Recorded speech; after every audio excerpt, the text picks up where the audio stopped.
Assalamualaikum warahmatullahi wabarakatuh. Perkenalkan, saya Rema Agung Adi Pratama dengan NPM 2031526 dari kelas Teknik Elektro 23A, program studi S1 Teknik Elektro. Di video kali ini, saya akan mengulas kembali pemahaman saya terkait materi sistem komunikasi telepon. Video ini dibuat untuk memenuhi sebagian tugas mata kuliah dasar sistem telekomunikasi dengan dosen pengampu Mr. Hernando Rizky Dalimus STMT. Ada beberapa tujuan dalam pembahasan materi mengenai sistem komunikasi telepon kali ini, yaitu mampu mengetahui pengertian sistem komunikasi telepon, mampu mengetahui tentang bagaimana sistem komunikasi telepon. Konsep sistem telepon, jaringan telepon sering disebut dengan PSTN, Public Switch Telephone Network. Perangkat telepon, kantor pusat CO, pusat jaringan telepon dalam suatu kota, tugasnya menyediakan daya untuk telepon, merouting panggilan, merekam tagihan telepon, dan lain-lain. Batang E1, tautan atau kabel antara central office ke central office lainnya. Lingkaran lokal, pasangan kabel telepon yang terhubung antara central office dan pesawat telepon rumah atau kantor. Mengalihkan, switch, perangkat yang meroute komunikasi ke bagian tempat yang lain. Awalnya switch mekanik, saat ini mayoritas switch adalah elektronis atau digital yang lebih andal dan menawarkan banyak keuntungan. Jaringan distribusi, MDV, main distribution frame, rumah kabel. Jadi jaringan telepon PSTN terdiri dari berbagai perangkat seperti central office, kabel penghubung, switch untuk pengalihan, dan jaringan distribusi yang bukan semua pesawat telepon dan pusat jaringan. Sistem ini awalnya menggunakan perangkat mekanik, namun saat ini sudah beralih ke perangkat elektronik atau digital yang lebih canggih dan andal. Selanjutnya ada komponen-komponen dasar dari sebuah terminal telepon. Telepon dasar dapat dibuat hanya dengan menggunakan 4 unit. Pertama, bell, memberikan nada dering ketika ada panggilan masuk. Hop switch, tombol yang digunakan untuk mengangkat atau menutup telepon. Keypad, untuk memasukkan nomor telepon. Switch, rangkaian untuk mengolah sinyal suara dari mikrofon dan speaker. Keypad modern umumnya menggunakan sistem dual tone dialing untuk memasukkan nomor. Rangkaian space switch berfungsi untuk menyesuaikan tingkat suara dan mengisolasi mikrofon dan speaker agar tidak terjadi gangguan suara.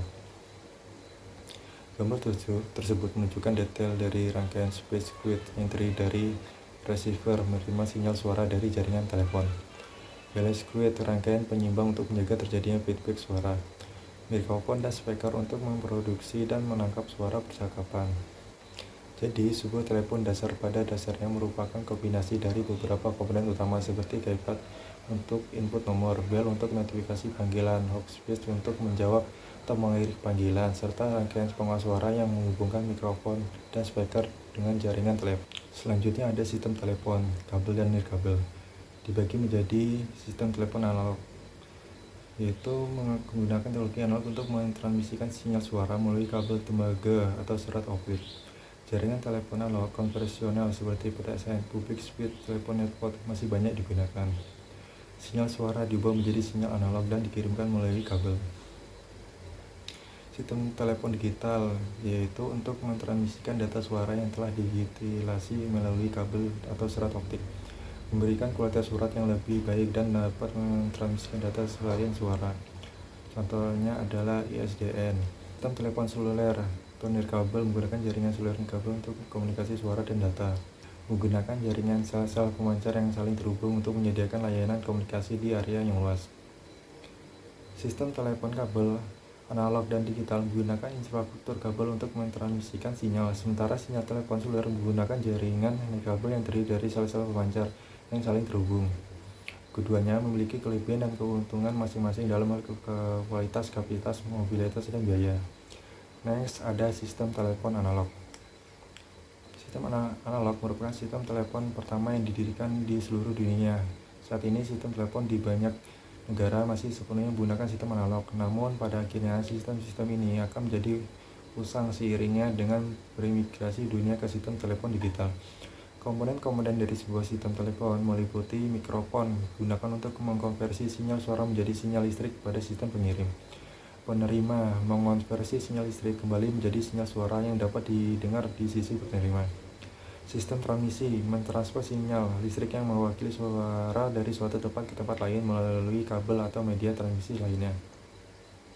Sistem pengalihan dan penyisinyalan bertanggung jawab untuk meneruskan dan mengalihkan panggilan ke tujuan yang dimaksud serta mengirimkan dan menerima sinyal kontrol untuk mengatur proses panggilan. Selanjutnya ada gambar komponen sistem telepon. Gambar ini menggambarkan komponen-komponen dalam sistem telepon yang terdiri dari berbagai elemen untuk menghubungkan pengguna di lokasi yang berbeda. Di bagian tengah terdapat central office atau kantor pusat yang terhubung dengan pengguna melalui kabel dan penyediaan layanan. Central office ini juga terhubung dengan long distance provider atau penyedia jasa jarak jauh melalui fiber kabel atau kabel serat optik yang menjangkau jarak sejauh 3000 mil. Pada sisi kiri dan kanan gambar, terdapat pengguna akhir yang dilambangkan dengan ikon telepon. Pengguna ini terhubung central office melalui kabel jarak dekat sekitar 5 mil. Pengguna dapat melakukan panggilan melalui mikrofon atau receiver yang dihubung ke sistem. Secara keseluruhan, gambar ini menunjukkan bagaimana komponen-komponen seperti kantor pusat, penyediaan layanan, kabel transmisi, dan perangkat pengguna saling terhubung untuk memungkinkan telepon jarak jauh maupun lokal dalam sebuah sistem telepon yang terintegrasi. Seperti yang dijelaskan sebelumnya, komponen sistem telepon dapat diartikan singkat melalui gambar tadi adalah sebagai berikut. Mikrofon untuk mengkonversi getaran di udara menjadi sinyal elektrik. Receiver untuk mengonversi sinyal elektrik yang diterima menjadi gelombang suara. Tindakan kebalikan dari mikrofon misalnya pengeras suara. Transmisi sistem untuk menyampaikan informasi yang mewakili sinyal audio dan mikrofon ke receiver. Signaling and switching system untuk menentukan dan membuat koneksi yang sesuai di antara bagian-bagian sistem transmisi untuk membuat jalur dari pemancar ke penerima. Meskipun dari sistem telepon analog memberikan gambaran umum yang akurat tentang prinsip-prinsip sistem telepon saat ini, faktanya sebagian besar panggilan telepon saat ini sebenarnya adalah panggilan telepon digital. Dalam sistem telepon digital, kedua ujung panggilan bersifat analog dan bersifat bagian tengahnya adalah digital. Konversi dari analog ke digital dan kembali ke analog dilakukan sedemikian rupa sehingga dapat dasarnya mustahil bagi telinga manusia untuk mengetahui bahwa terjadi konversi. Meskipun sistem telepon analog secara bertahap dikonversi menjadi digital, input dan output sistem menjadi tetap analog karena pengguna akhirnya adalah manusia yang hanya dapat memproses informasi analog. Sehingga meskipun sebagian besar sistem telepon saat ini menggunakan teknologi digital, namun pada intinya sistem telepon masih memerlukan bagian analog pada sistem pengguna, input dan output. Salah satu keuntungan dari transmisi digital adalah bahwa setelah digitalisasi, semua jenis informasi berada dalam bentuk bit, sehingga sistem tunggal seperti sistem telepon dapat digunakan untuk membawa panggilan telepon, data internet, atau data lainnya dengan laju bit yang sesuai. Selanjutnya, saat ini sebagai besar panggilan telepon bersifat analog dari telepon di rumah hingga kantor switching pertama, sehingga konversi dan dilakukan di kantor tersebut. Di masa depan, ketika sistem telepon sepenuhnya menjadi digital, konversi dari AD dan dari DA akan dilakukan di dalam unit telepon di rumah. Konversi AD telah dijelaskan dalam kuliah sebelumnya. Sinyal suara sebuah bentuk gelombang analog disampel pada frekuensi sampling tertentu dan dikuantitasasi menjadi sejumlah level. Nilai-nilai ini kemudian ditetapkan kode biner untuk menyelesaikan proses konversi dari analog ke digital. Proses DA juga dijelaskan secara singkat. Bit dikodekan kembali menjadi nilai-nilai kuantitasasi dan bentuk gelombang yang mirip dengan bentuk gelombang analog asli diperoleh kembali.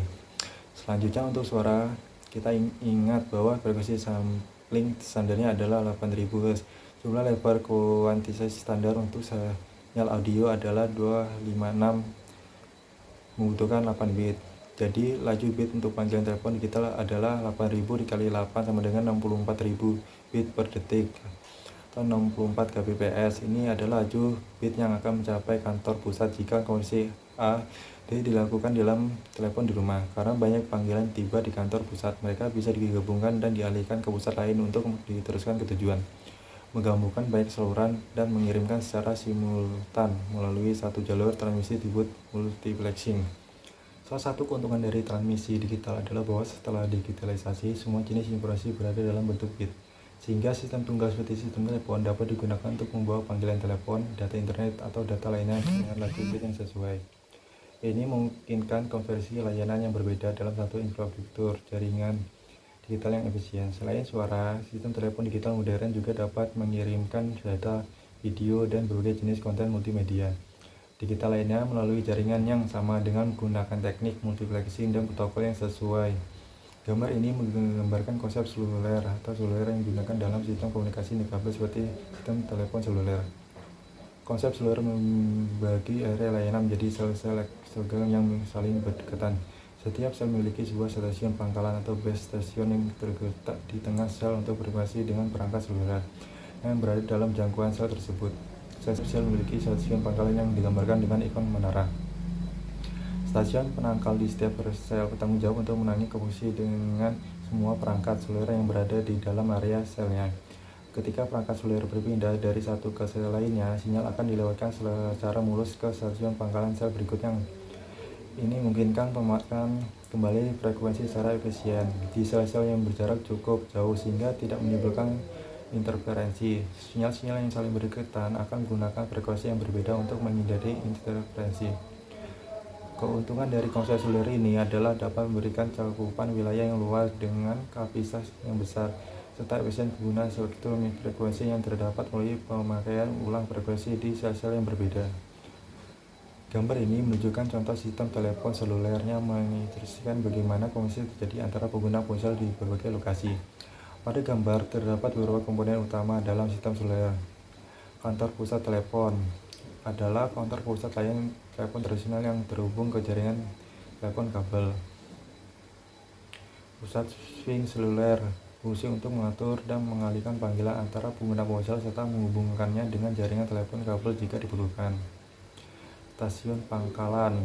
Poin ini mencakup wilayah layanan seluler dalam bentuk sel-sel heksagonal. Setiap stasiun pangkalan berkomunikasi dengan pengguna ponsel yang berada dalam jangkauan sel yang melalui gelombang radio.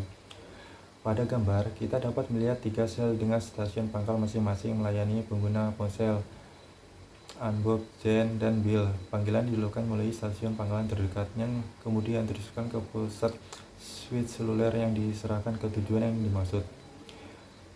Misalnya, ketika Jen menghubungi Bob, sinyal mereka masing-masing diterima oleh stasiun pangkalan terdekat dan diteruskan ke pusat switch seluler untuk hubung satu sama lain. Jika Jen menghubungi Bill yang berada di rumah, panggilan akan diteruskan ke kantor pusat telepon untuk terhubung ke jaringan telepon. Ini memungkinkan mobilitas komunikasi seluler dengan menggunakan sel-sel saling berdekatan untuk mencakup wilayah yang luas, serta menghubungkannya dengan jaringan telepon kabel tradisional melalui pusat swing seluler. Sistem telepon seluler berbeda dari sistem-sistem sebelumnya yang kita bahas, karena media transmisi utamanya adalah udara bukan kabel, seperti pada sistem telepon analog dan digital. Dasar sistem seluler, sinyal dari unit seluler ke stasiun pangkalan dikirimkan melalui gelombang radio di udara, bukan melalui kabel logam. Namun, sinyal dari sistem pangkalan dikirim ke pusat swing seluler dan kemungkinan ke kantor pusat telepon melalui kabel listrik, di mana sinyal tersebut dialihkan ke tujuan yang sesuai. Antena di stasiun pangkalan mengonversi gelombang radio menjadi sinyal listrik, dan rangkaian di stasiun pangkalan mengirimkan sinyal ke pusat swing seluler yang sesuai. Keuntungan utama sistem seluler adalah mobilitas pengguna yang dapat berkomunikasi dari mana saja selama terjangkau oleh stasiun pangkalan. Ini memungkinkan komunikasi yang fleksibel dan terlihat pada lokasi tetap seperti pada sistem telepon kabel tradisional. Pengguna dapat pindah tempat selama tersambung ke jaringan seluler. Bagaimana sistem telepon seluler bekerja? Sebuah arena, misalnya kota atau bagian dari kota, dibagi menjadi sebuah sel. Biasanya berukuran 2 hingga 10 mil, tapi bisa lebih kecil di area yang lebih padat, dan sebuah stasiun basis ditempatkan di setiap sel. Jika seorang pengguna berada dalam sel tertentu, panggilan tersebut ditangani oleh stasiun base yang sesuai dalam sel tersebut. Stasiun base mentransmisikan sinyal ke pusat pengalihan seluler, yang mengalihkan sinyal ke stasiun basis lainnya atau ke jaringan telepon publik, tergantung pada tujuan panggilan, apakah ke unit seluler lain atau telepon biasa. Saat seorang pengguna bergerak dari satu sel ke sel lainnya, panggilan tersebut dialihkan ke stasiun basis sel lainnya yang disebut adcoff. Panggilan ini berlangsung tanpa disadari oleh pengguna. Gambar ini menunjukkan antena stasiun pangkalan pada sistem komunikasi seluler. Antena yang ditampilkan adalah antena sektoral 3 sektor yang berarti antena ini membagi cakupan sinyal menjadi 3 area berbagai lingkaran dengan sudut 120 derajat masing-masing. Penjelasan lebih detail, unit seluler dan stasiun pangkalan dalam suatu sel berkomunikasi dan berfrekuensi tertentu yang dilokasi untuk sel tersebut. Sinyal dari unit seluler diterima oleh antena stasiun pangkalan dalam bentuk gelombang radio, lalu dikonversi menjadi sinyal listrik. Antena stasiun pangkalan yang ditunjukkan pada antena 3 sektor yang masing-masing sektornya mencakup 1/3 atau 120 derajat dari area cakupan sel. Dengan antena 3 sektor ini, setiap sektor dapat melayani unit seluler dalam area cakupannya sendiri, membantu meningkatkan kapasitas dan mengurangi interferensi. Tara diletakkan di menara yang tinggi untuk mendapatkan jangkauan yang lebih luas dalam menjangkau unit seluler di wilayah sekitar. Konfigurasi antara sektoral seperti ini umum digunakan untuk mendeteksi cakupan dan kapasitas pada sistem seluler dengan membagi area sel menjadi beberapa sektor, serta memungkinkan pengguna ulang frekuensi di sel-sel yang berjauhan untuk efisien